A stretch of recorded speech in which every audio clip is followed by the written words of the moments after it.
Hey guys, it's Dion from DimusTech, and today we're not checking the GoPro, we're checking the DJI Osmo Action.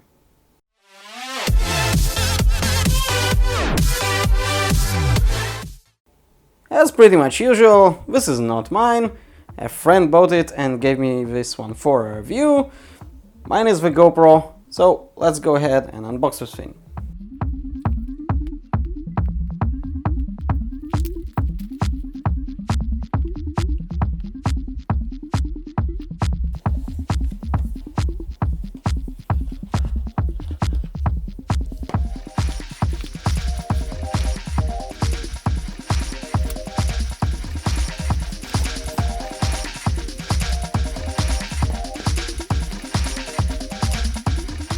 In short, this is everything that comes in the box with a DJI Osmo Action. And I kinda like some of the things, and some things I less like. So let's go through them a little bit. So first of all, one weird thing. Why the heck this screw and the USB were in the same pocket? I don't know, that was weird, but whatever. It doesn't matter. Now here's something. GoPro has its own sort of quick release mechanism that you just sort of press two fingers and pull out the GoPro. That's kinda nice, looks familiar, but honestly, this one, that works much better, I think. You just press here, let me try to show it closer to the camera. You press that thing here, like a button, and turn around, and that's it, you're released. Same goes to the other way, that's it, nothing, not even a click. In my opinion, this thing is much better than what the GoPro has. But to be honest, I don't use the GoPro's quick release anymore. And one thing in common for all those cameras, sadly, is this thing. Now, technically the GoPro 8 doesn't need that. And I do like that it doesn't need that. But the Osmo, well, it seems it does. And here's the thing. The GoPro 8, let me bring it, has its own clips here. So as you can see, it doesn't need pretty much anything, and you can put it on your tripod or whatever you want with any... They even actually get along pretty well, as you can see. But sadly the Osmo doesn't have that internally, and it does need a case like this. Something similar that the GoPro 7 and all the predecessors had. This thing I actually do like, and that thing is a box.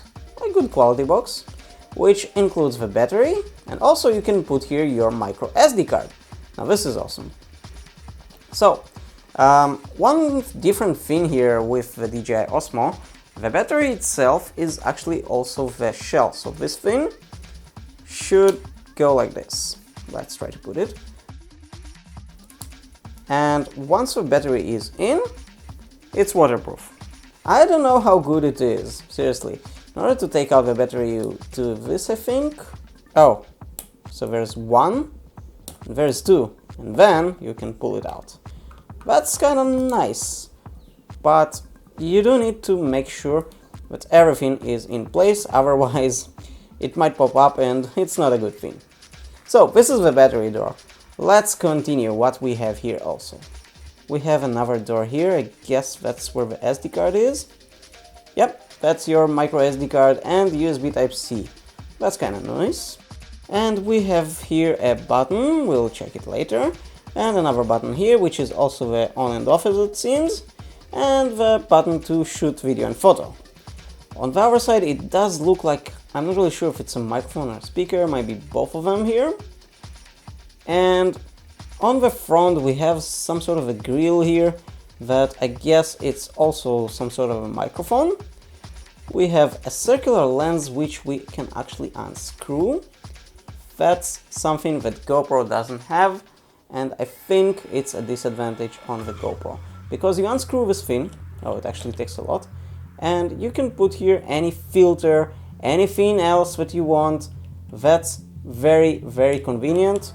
That's something the GoPro should actually copy, I think. So we have here a front screen that is also, it's a fully color screen. It's not like the GoPro, the tiny smaller screen that just can show you all the info. So this one can actually be like a selfie camera. So you can pretty much easily vlog with this thing, and that's one of the advantages. Let's make it here a little bit clearer, and try this on. Now, I don't really want to get all of those off, but we'll need them off in order to check the quality and everything. So let's pull them away, and I'll try to actually get them back once we finish this review, because my friend will want them.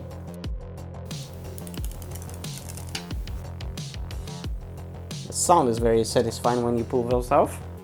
So now that the stickers are off, and we also have a little bit light at the top, because, I don't know, I just noticed that when I get things closer to the camera, they don't look that good, because there's not enough light closer, so that should be better. So let's try to power it on and see how it works. Now, I'm using this camera for the first time, so let's see how it goes. So sadly guys, we actually don't have battery charge at all, I guess, so let's try to plug it in. Now, I actually plugged it into a power bank, so let's hope that it will actually work well for us. Doesn't seem to. Okay, here we go. Finally, we have it on. Okay, so we want English, and we can also activate it with DJI Mimo. Let's skip this for now. My friend will do that. Let's skip the date. Let's skip time. Here we are. To be honest, I really like the screen. Seems awesome. Please activate before use. Keep the activation remaining. Oh, you cannot actually skip the activation fully? Oh wow, that's weird. Okay, so tap to switch modes. Okay, can we... Oh, that's kind of cool. We have Ready Steady, which is DJI's sort of stabilization. Should be good as well. Let's go to 60 FPS, and I think we're already getting darker, and I think that will get us back. Yeah, so now we're on 60 FPS. We don't have an SD card, and that's okay. I'm not about to shoot anything here. I'm not going to really check the quality here. Sorry guys, but this is not what this video is about. It's just to show you the camera itself. So we have that. Let's see what else we have. We have here our modes, so we have our time-lapse. We have HDR video, which is something that GoPro doesn't have, but when we go to HDR, if I remember correctly, yeah, 30 FPS maximum. So that's something that you should keep in mind. We have slow motion. I'm not really sure how slow can it go. Let's try to check. We have up to 8x, and it doesn't show us the frame rate, so I'm thinking it's 240 as well, like the GoPro. For some reason we have 720p, and it can, oh yeah, it can go also like that. Okay, let's go back, and let's see, we have here, oh, we have a photo mode, so we have AEB. That's something that I think GoPro doesn't really have, but I can't remember, honestly. I never use it on the GoPro anyways, if it has it. Photo, we have burst, which is awesome on the GoPro, I guess here as well, and we have time types. What? Why would you... Oh, so it will take a photo every X seconds. That's quite nice. Let's see what else we have here. We have custom, so, oh, you can build sort of custom profiles. That's awesome. Okay, so that's what we have here. Now what we can do else, let's see. Oh, so we have some controls, like it can be an auto, and you can set the ISO. You can do something like that. Oh, we have here the white balance. We can change the format. Let's see what it has here. JPEG plus RAW. Okay, so it does have RAW, that's good. Let's see what else. We can go to manual, and we have pretty much all the regular settings that you know. Let's see. Yeah, pretty much the same. Okay, so that's kind of nice. We have those features as well. Not really sure how to... Oh, okay, we have something here from the top, which I didn't see before. Let's see, we have here create and manage custom modes. That's cool. That's the brightness. It's the brightest right now. We can lock it or unlock it like this. We have here... Oh, here are the settings, finally. We have voice control, which on the GoPro is very awesome, so I guess here it should be good as well. And let's see, we have start recording, stop recording, take photos, screen switch, shutdown. I guess the screen switch will be good. Let's actually turn it on, and we'll try it later. We have some sort of snapshot which is, I'm not fully sure what it does. I think whenever you actually turn quickly the camera back, it will go to that mode. So that's probably that, like GoPro has. We have here something called quick switch. Oh, what? I think it switched to the, yeah, it did switch to the, okay, no, it's not fully sure how that works, honestly. I don't know, let's go back there. Let's see. Yeah, you can switch it, I'm just not fully sure how do you do the switch, honestly. I think it's that button here. Maybe it's a double press or something, we'll try that. We have obviously wireless connection, we have wind noise reduction, which is awesome on the GoPro again, and I'm guessing here it is as well. We have a volume. Honestly, I do like that camera even better than the GoPro currently, at least in terms of the menu. It seems really good.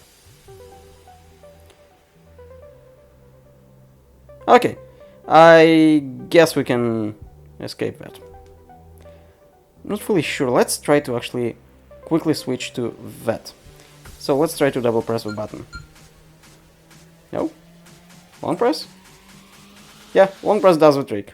So whenever you long press it, you know what? The dynamic range is also awesome. I actually like it.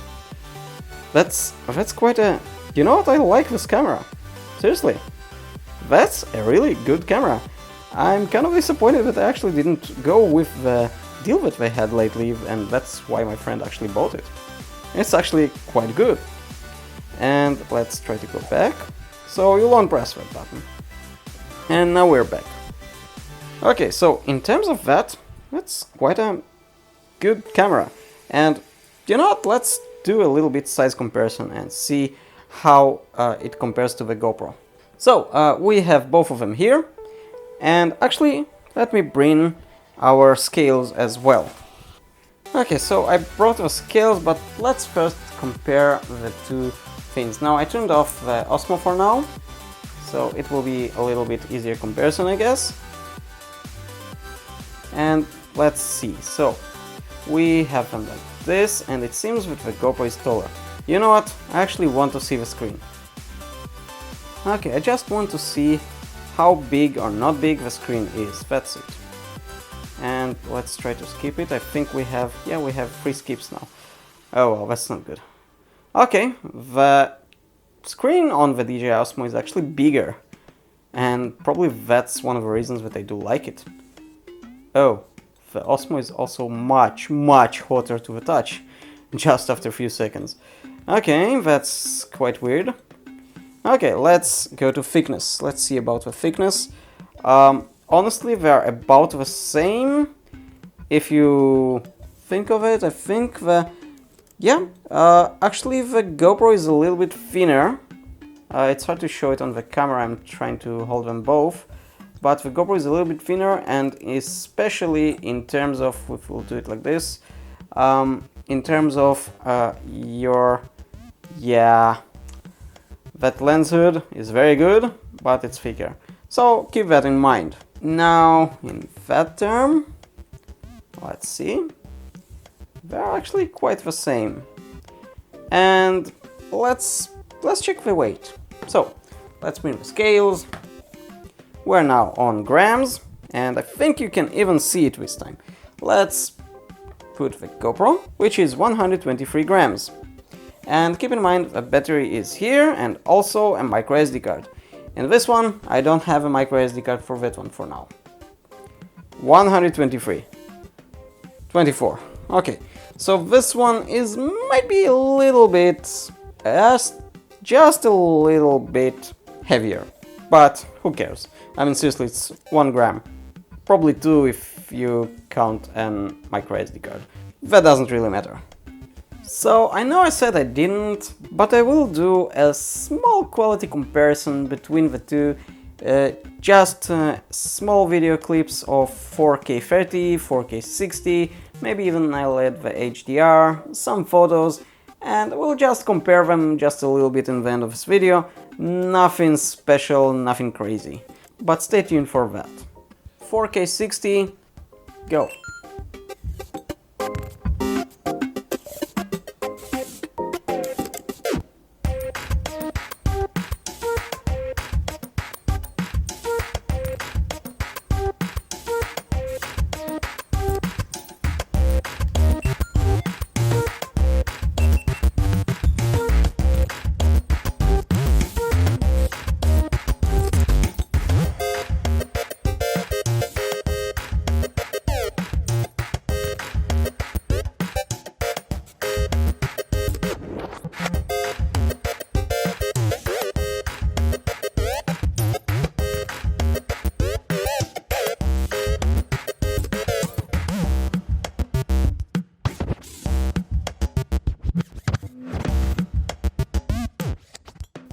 4K 30, HDR on the Osmo, we have Rocksteady on, and we have boost on the GoPro.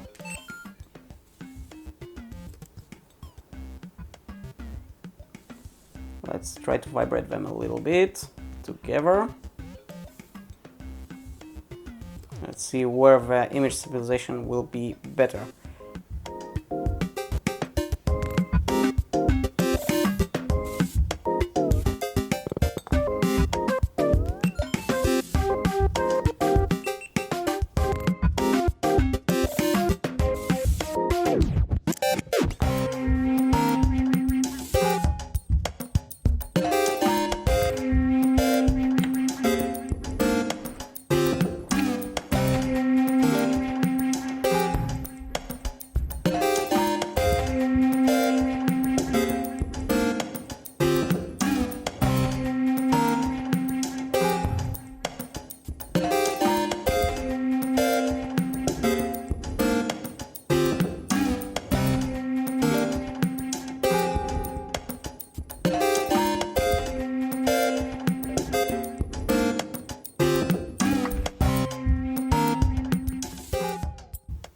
Slow motion.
RAW photo, which is automatically wide on the GoPro. The Osmo doesn't seem to be that wide.